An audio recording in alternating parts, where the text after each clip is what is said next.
پێویستە دەوامی خۆی بە مەزبوطی بکە لە بەیانیەوە تا سعات 3 یعنی ئەوە دەتوانێت حەقی دەوامەکەی بدا و ئەکید بڕیارەکە لە بەرژەوەندی خەڵکە. ئێمە پێشووتر دەمانبینی زۆر خەڵک لە شاری دوورەوە دەهات سەردانی هەندێک دەوایری دەکرد، بەڵام بەداخەوە کە دەچوو دەوری سەعاتیەک هیچ فەرمانبەرێک لەوێ نەبوو، ئەوە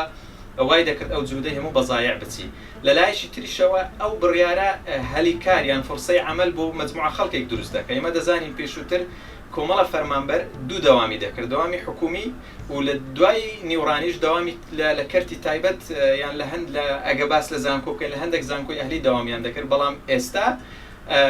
وای لێدە یعنی فرسەی عمل و ئەو بەشەی کە لە حکوومەت تا ئێستا تەعین نەبووە لە یعنی دانی ئێوارە دەتوانین لەوێ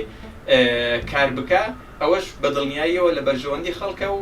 یعنی ئەو یەکسانی و دادپەروەریە پەیڕەو دەکرێت. دەوام درێژکردنەوە یەک لە بۆ ئەو کەسانەی کە دەستنە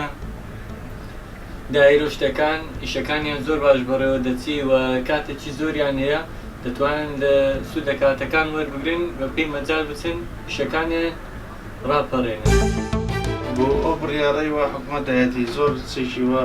باشە، چکە میسانی وایە ڕۆژوایە دووتانێن دوو دایرە بکاتن بەیانیە توانین دایرێکی مواتچۆی هەبێ ئێوارە دایرێکی تری هەبێ، ینی چەند باشترە ینی بۆ ڕای هینە ڕایمان زۆر باشە نەگەرە حکوومەتە